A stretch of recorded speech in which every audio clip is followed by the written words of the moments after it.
Hello friends, how are you? I hope you are all fine and safe. So in last period we have studied about the pressure and hydrostatic paradox and some applications of the Pascal's law. So today we are going to learn how the pressure can be measured with the help of the some instrument or some meters. So let's start with. So see measurement of pressure. So first meter, that is the mercury barometer. Now mostly in the case of to measure the pressure we have to use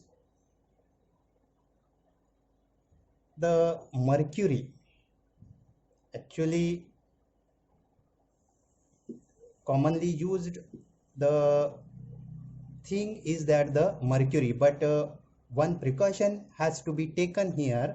The use of mercury is not advised in the laboratory because its vapors are hazardous for the life and the environment. But the first meter is the barometer.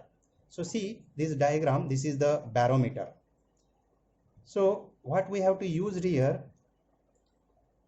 one small dish filled with the mercury and one tube is there that is about the 1 meter length and 1 centimeter in diameter. So that tube is used here, which is filled by the mercury up to its rim, but that tube is the upside down. So you can see in the diagram.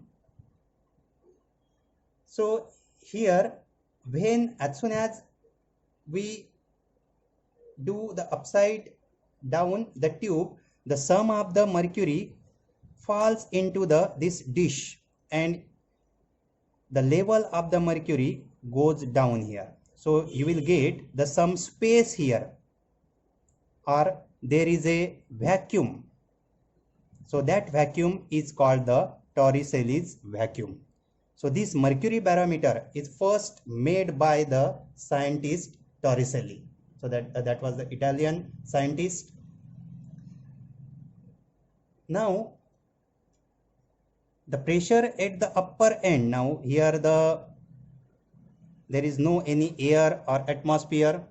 So at the upper end of the mercury column inside the tube, so that pressure is taken as the 0. Means if we consider, see here points, this is the point A, this is the point B, this is the point C. Okay, so at point A there is a vacuum, means the pressure at point A is taken as a 0. Now let us consider the another point C, that is the on the surface of the mercury in the dish.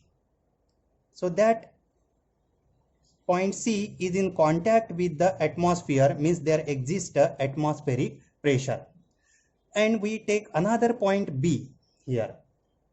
So that is on the same level to the point C. So the pressure at C is equal to the atmospheric pressure, that can be written as the P0, suppose atmospheric pressure, because that surface is open to the atmosphere. So as point B and C are at the same horizontal level, then the pressure at B is equal to the atmospheric pressure, that is the P0. Means we can write this P0 equals to PB. Now the point B is at the depth H in the tube from the point A. So the pressure at point B can be written as the PA plus H rho G. So here the value of the PA is the 0, means value of PB can be written as the H rho G. Now PB equals to PO means we can write this PO atmospheric pressure, that is the H rho G. So with the help of this formula we can find the atmospheric pressure with the help of the mercury barometer. So this is the one of the instrument to measure the pressure. Then next instrument is open tube manometer. Now in this tube there is a U-shaped partly filled with the low density liquid. That means you can consider the water or kerosene. So this liquid in the two arms of the manometer that helps to level difference between these two levels. ये level difference यहाँ पे manage करता है. And one end of this tube is open to the atmosphere and another end is connected to this container D, where the gas is filled and we have to find the pressure at the container or at point C here. Now the pressure at point A is the atmospheric pressure. That consider that is the P0 as it is, because वो जो point है वो atmosphere को attach है.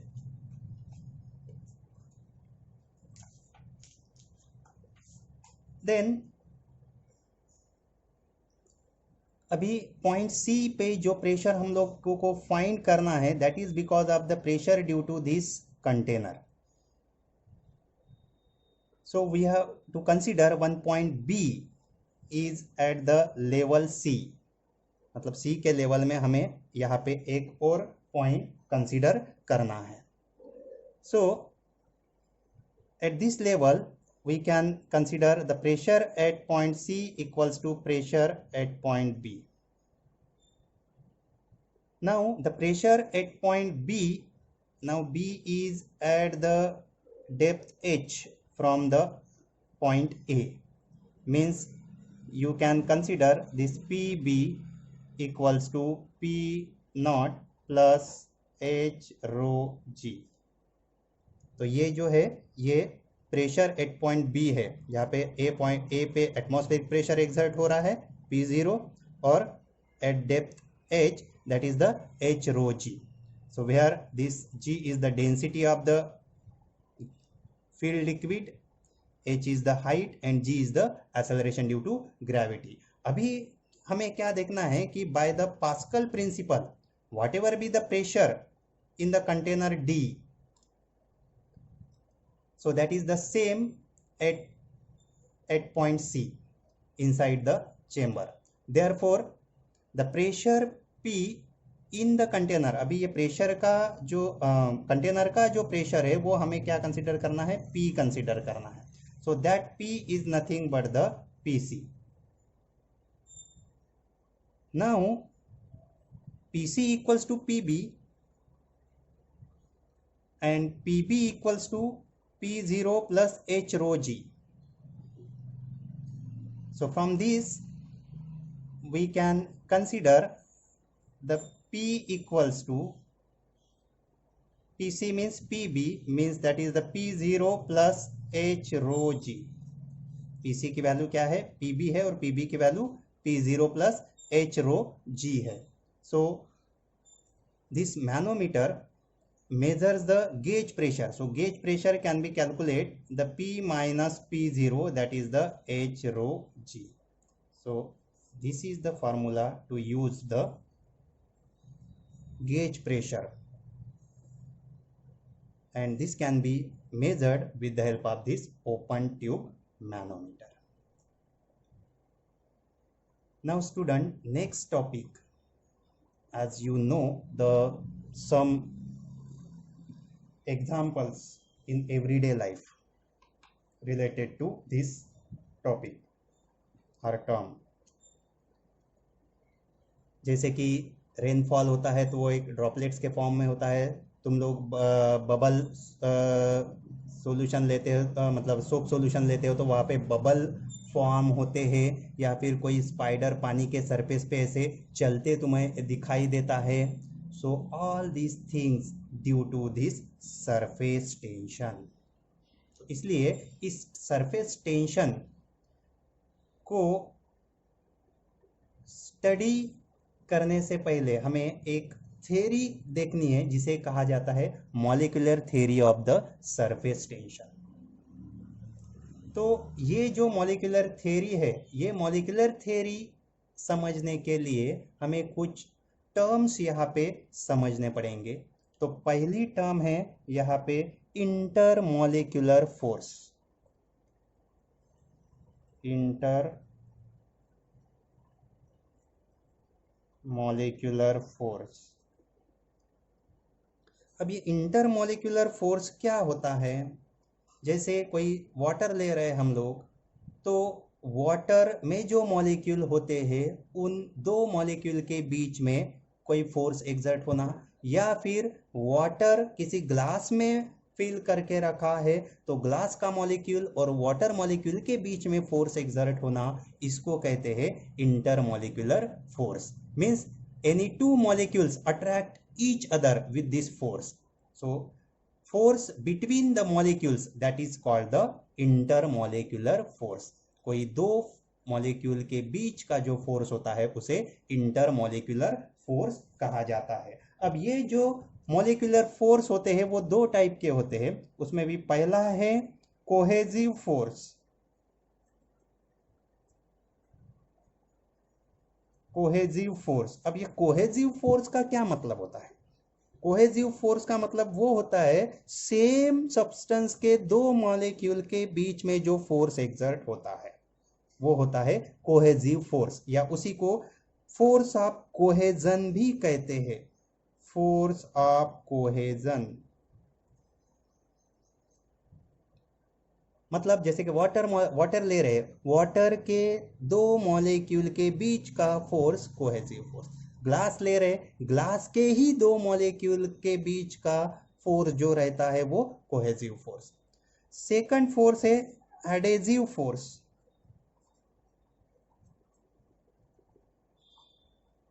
अब adhesive force या इसी को कहते हैं फोर्स ऑफ एडेजन। अब ये एडेजिव फोर्स जो है वो दो डिफरेंट सब्सटेंस के मॉलिक्यूल के बीच में जो एग्जर्ट होता है उसे कहते हैं adhesive force. Means the force of attraction between the molecules of the two different substances. जैसे तुम लोग ग्लास में वाटर फिल करके रखते हो तो वाटर का मॉलिक्यूल और ग्लास का मॉलिक्यूल इन दोनों के बीच में जो फोर्स एग्जर्ट होता है वो होता है एडेजिव फोर्स। तो इसमें ये जो कोहेजिव फोर्स है, so two water molecules can exert the cohesive force. So this cohesive force is the strongest in solid and weakest in gases.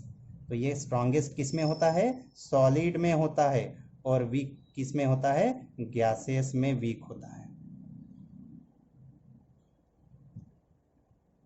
Then next term is the range of molecular force. Range of molecular force.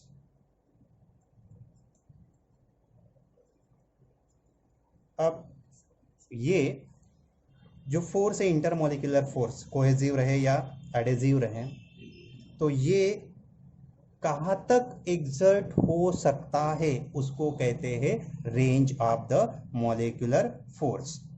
मतलब एक molecule दूसरे molecule पे force exert कर रहा है, तो एक molecule जो होता है वो जिस डिस्टेंस तक वो अपना फोर्स एग्जर्ट कर सकता है दूसरे मॉलिक्यूल पे उसे कहा जाता है range of molecular force. So this range is about the 10 to the power -9 meter in the solid and liquid. Then next term is the sphere of influence.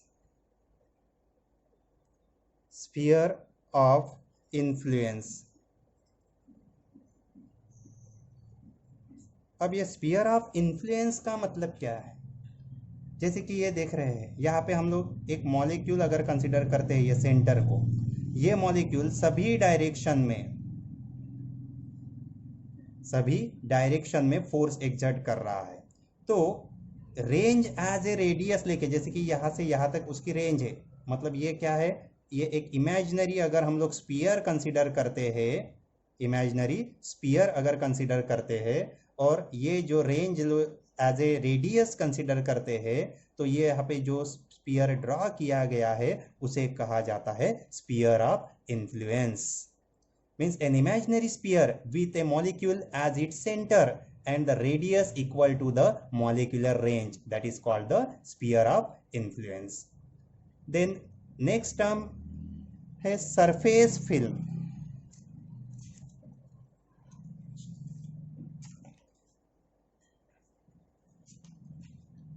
Surface film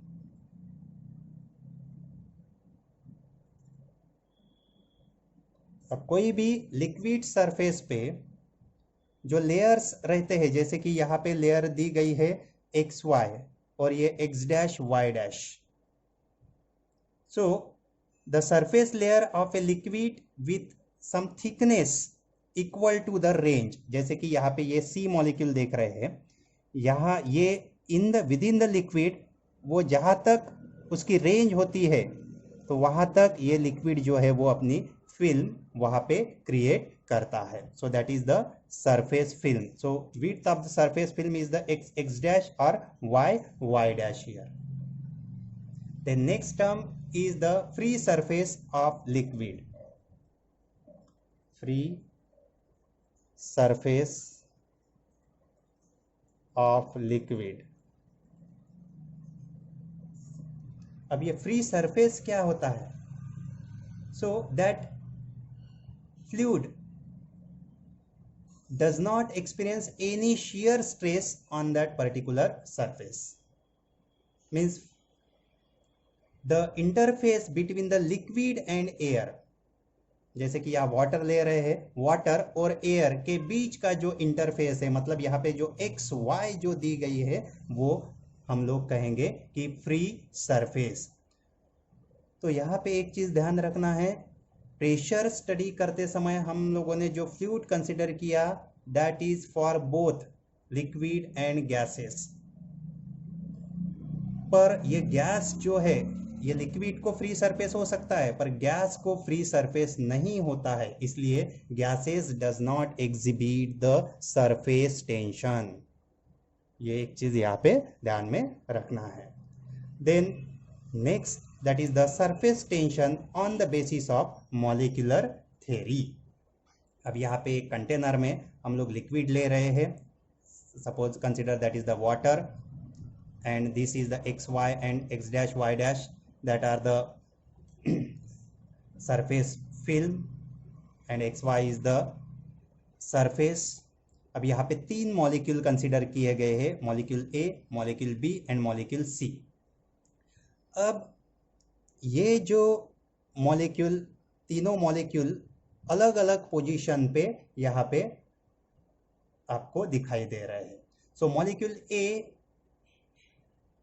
is deep inside the liquid as its whole sphere of influence is within the liquid. इसीलिए molecule A is acted upon by the intermolecular force or cohesive force in all direction. So that's net cohesive force acting on the molecule is 0. मतलब सभी direction में act हो रहा है और उसका resultant क्या बनेगा? 0 बनेगा। अभी जो सेकंड मॉलिक्यूल है, मॉलिक्यूल बी, ये molecule B lies within the surface layer, within the surface layer, मतलब ये जो फ्री सरफेस है, ये फ्री सरफेस के नीचे मैक्सिमम पोर्शन उस स्फीयर ऑफ इन्फ्लुएंस का आया हुआ है। So largest part of its sphere of influence is inside the liquid and only the smaller part is outside the liquid, means that is in contact with the air. So due to this a strong downward cohesive force acts on the liquid molecule, but the adhesive force acting between the water molecule and the air molecule, that is very weak. Hence the resultant force is in the downward direction. इसलिए ये molecule B that gets attracted inside the liquid, क्योंकि downward force यहाँ पे ज्यादा रहेगा. और तीसरा जो है मॉलिक्यूल C, तो आधा स्फीयर ऑफ इन्फ्लुएंस वो लिक्विड में है और आधा स्फीयर ऑफ इन्फ्लुएंस वो एयर के कांटेक्ट में है. अब यहाँ पे भी जो फिल्म पे इसका जो रेंज है वो that is the within the film है. अब यहाँ पे क्या होता है कि जो cohesive force within the water molecule that are stronger than the adhesive force. आधे एयर के कांटेक्ट में भी है, आधा पोर्शन लिक्विड में है, पर लिक्विड में जो कोहेसिव फोर्स होता है that cohesive force is stronger than the air. तो इसलिए यहाँ पे भी ये भी molecule that gets attracted inside the liquid. So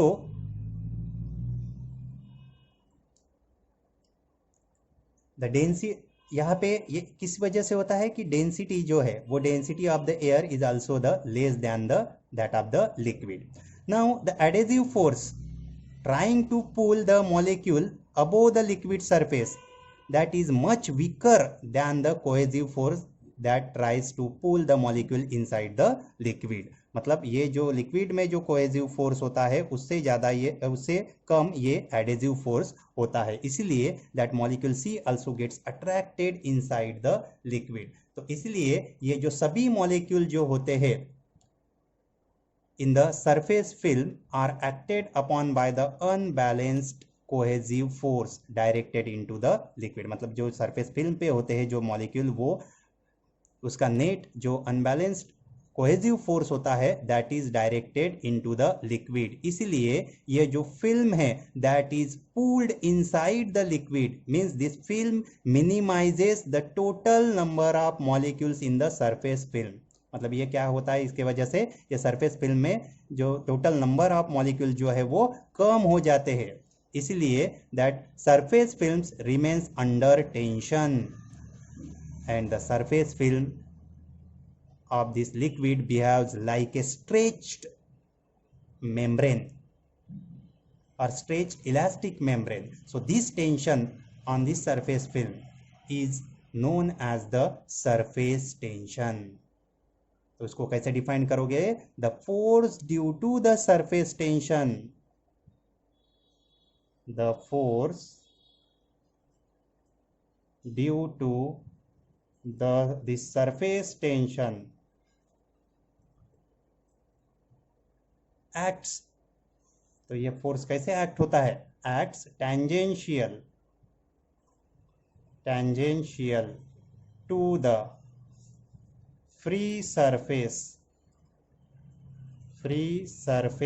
of a liquid. मतलब जो फ्री सरफेस होता है लिक्विड का उसको ये फोर्स जो है वो टेंजेंशियल डायरेक्शन में एक्ट होता है. जैसे कि ये सरफेस अगर लेते हैं तो जो फोर्स एग्जर्ट होने वाला है, मेम्ब्रेन स्ट्रेच हो रहा है, वो डाउनवर्ड डायरेक्शन में पुल कर रहा है, तो ये फोर्स जो है ऐसे टेंजेंशियल डायरेक्शन में वहां पे होता है. अब यहाँ पे दो चीजें डिफाइन करनी है हमें. पहली है सरफेस टेंशन और दूसरा है सरफेस एनर्जी.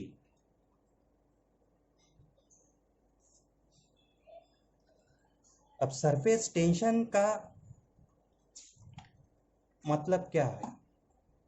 जैसे कि यहाँ पे हम लोग कोई इमेजिनरी लाइन ड्रा कर रहे हैं, PQ. PQ is the imaginary line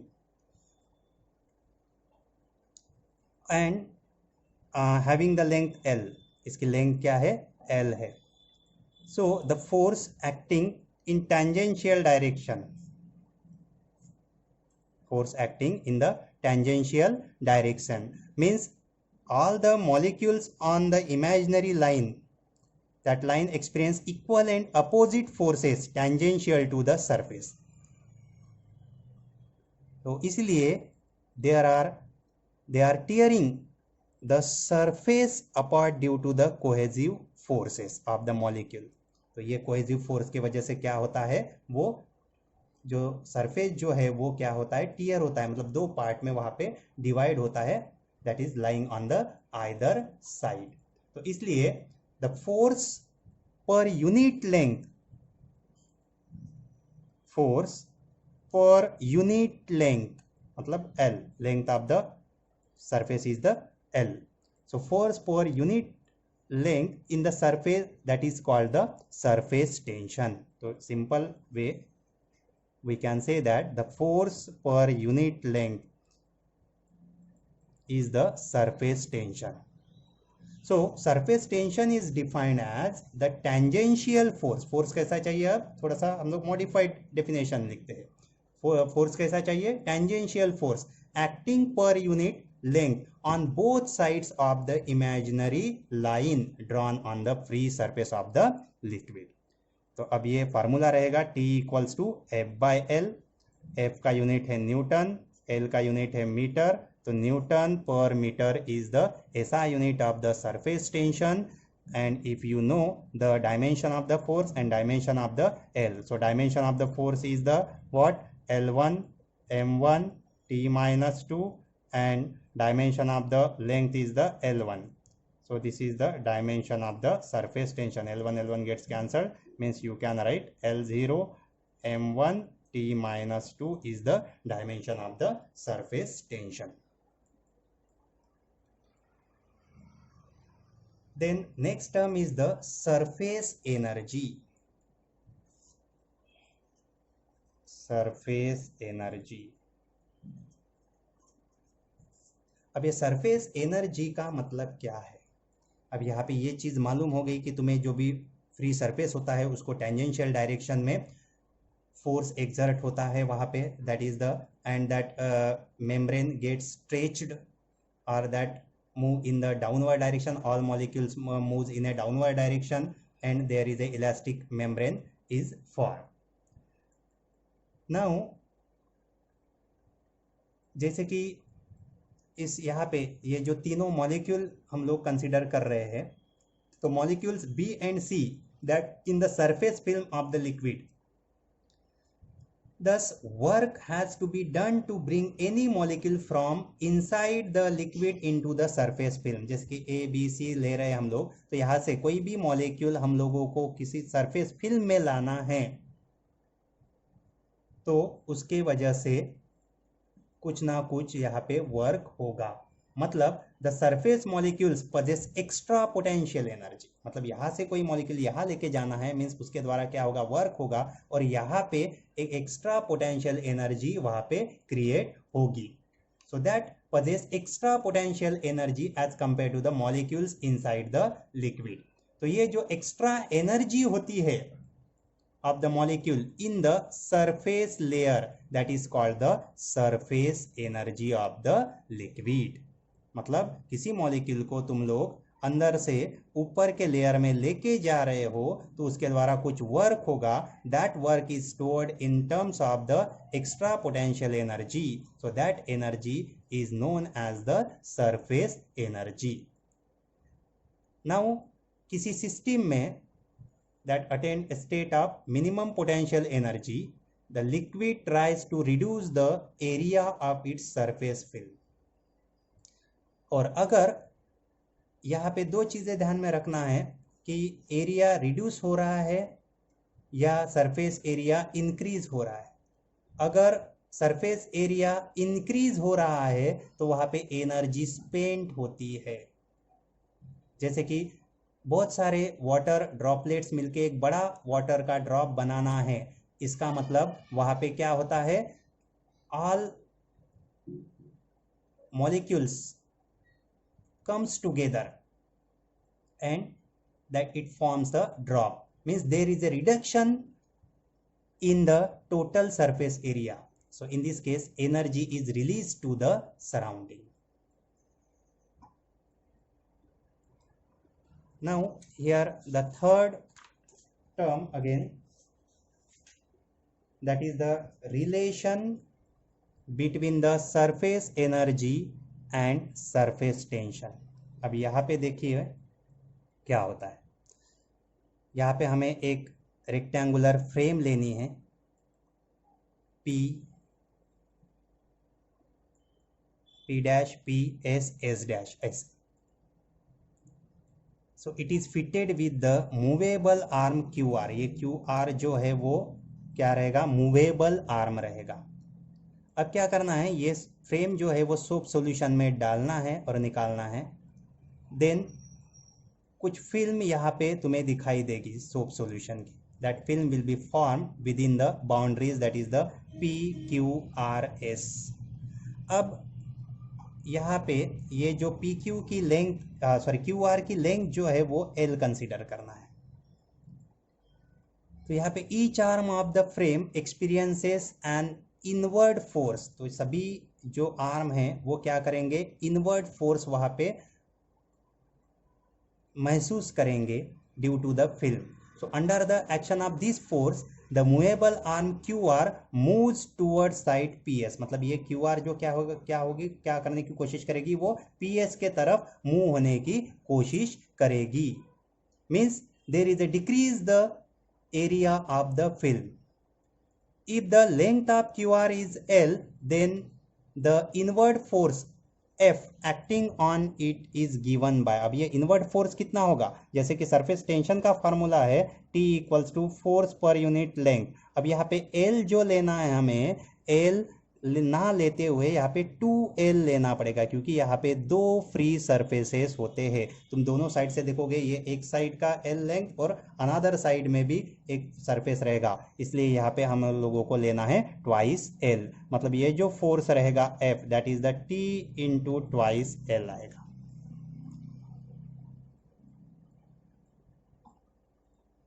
now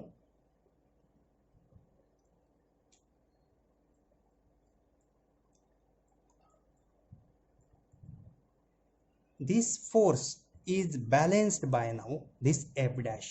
means imagine one more external force F dash that is equal to the F and opposite direction, that is applied isothermally to the arm QR so that it pulls the arm away and tries to increase the surface area of the film। अब यह क्या करना है, ये बाहर खींचना, मतलब एक आइसोथर्मली यहाँ पे एक अपोजिट फोर्स अप्लाई करना है, जिसके वजह से ये क्या करेगा, QR जो है बाहर के साइड पे शिफ्ट होने की कोशिश करेगा और यहाँ पे एरिया जो है वो सरफेस एरिया वो इंक्रीज होगा।